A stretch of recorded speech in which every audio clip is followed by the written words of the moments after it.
guys. This is Stephanie here with JesusWired. I'm here with Paper Lights. Thanks, guys. Thank you.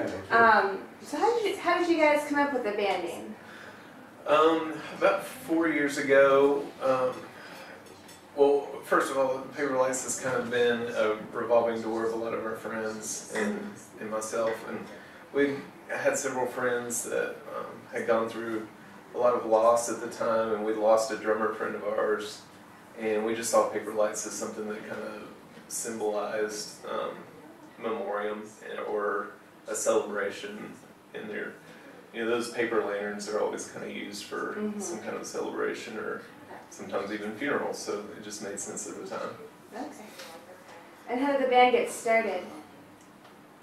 We all kind of were in and out of playing for different artists and playing at church, and we went to a cabin and recorded a record with some friends and then just decided to play it out, and one thing kind of led to another, and boom, we had a band. Yeah, that's cool. So what would you say are some of your musical influences? It changes, you know, like one month it's somebody and the next month it's somebody else. I mean, recently I love just tons of instrumental, compositional, like a lot of composers that are mainly European, not really American. They're kind of their own thing, you know, that nobody really knows about. So a lot of that stuff I love listening to. It's inspirational, it's fun, it's not words, but it's just music, you know. So that's probably like the main thing I listen to, a lot of composers. Yeah, I listen to a lot of composers as well. Listen to a lot of this arranger guy named Nico Muley, Bette Midler, and Bieber. The best arranger.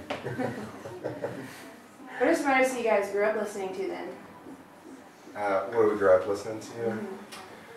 Man, I was pretty much like listening to whatever my parents were playing in the car. I didn't like have, I don't have a musical history at all. Like I didn't grow up playing instruments, so like music wasn't something that I like studied or was that interested in as I am now. So I can thank my dad for a lot of the stuff I listened to: Earth, Wind and Fire, Barry Manilow, Kenny G Christmas records.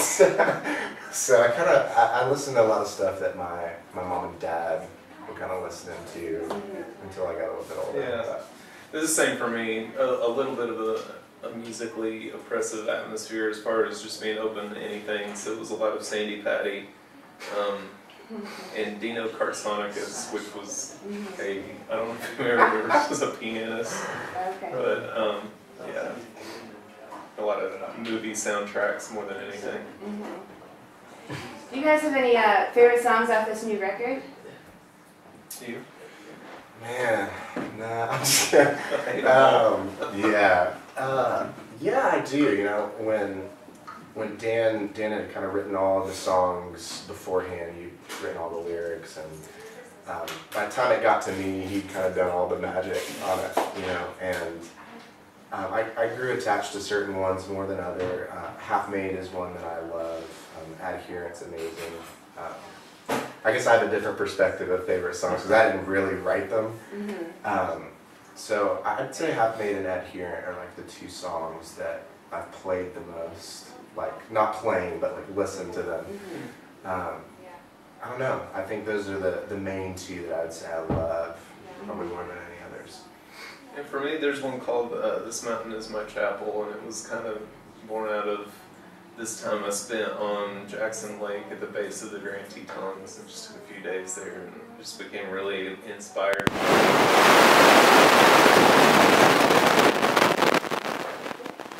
Are there any songs in particular that you'd like to talk about the story behind, or do any of them have any particular special meaning to you? I mean, that one for sure. There's one called Pixelated Skies that came from the technology and devices constantly, and not being able to become free of that, or sing, or feeling like you can't, and just the idea that might never go away, and it's something we're going to have to control on our own, or you can very easily become overwhelmed and consumed by it. So how long have you guys been a touring band? We did one tour, was it almost a year and a half or so ago? Yeah. Okay. And it's taken that long to write the record, produce it, get it out, and just kind of start with this new musical format that we have band-wise with the electronic stuff. So we've got a lot coming up, a lot more than we've done in the last year. About 2 years. Okay. Do you have any favorite parts of touring? Oh yeah. I mean, the shows are obviously amazing. Getting to go in houses like this and smaller venues.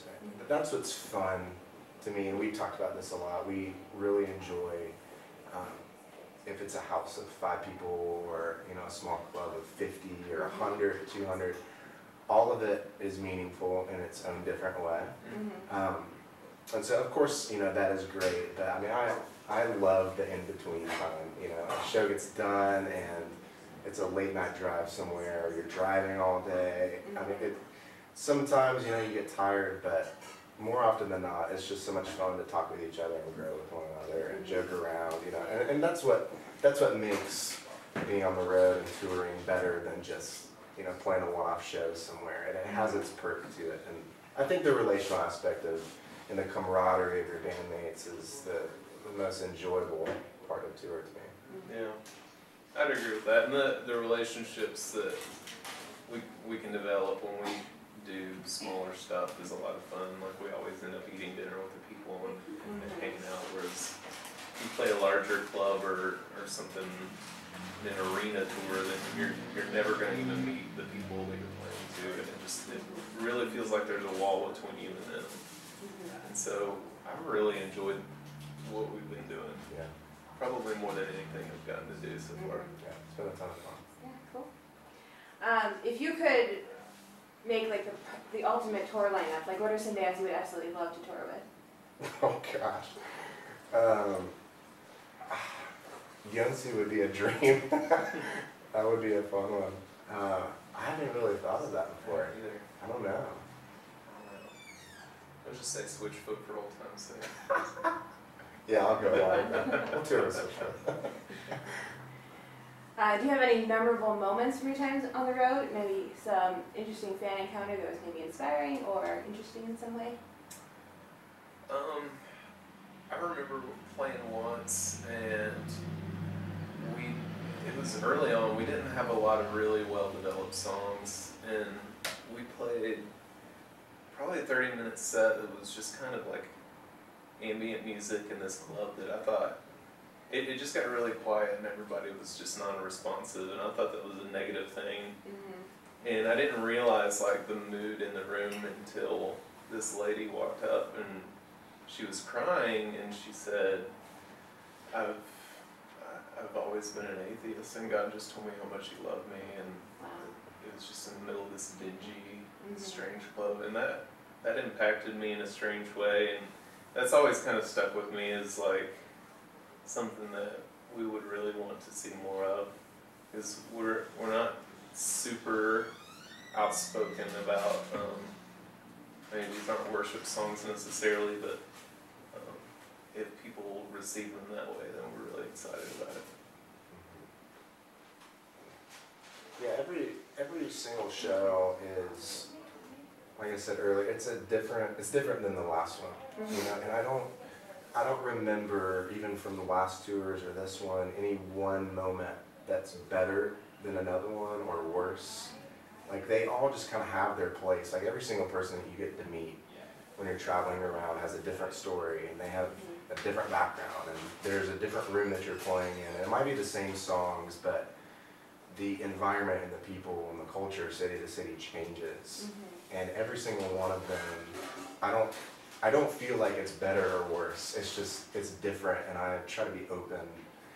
I walk into a house or a venue somewhere, and I get to talk to somebody, and I just try to let that be what it is. And every night we get to play and do this, even if it's an off day. Like, every single time, it's awesome, and it's different. And I think that's what makes it so enjoyable and growing. And yeah. And do you guys have a website, or where would be the best place for people to find your music? Yeah, we have a website, it's paperlightsmusic.com, and that's probably the easiest way to find it. Okay, well, again, thank you guys for taking the time Thank you, to sit Stephanie. down with me. And make sure you get plugged into JesusWired.com.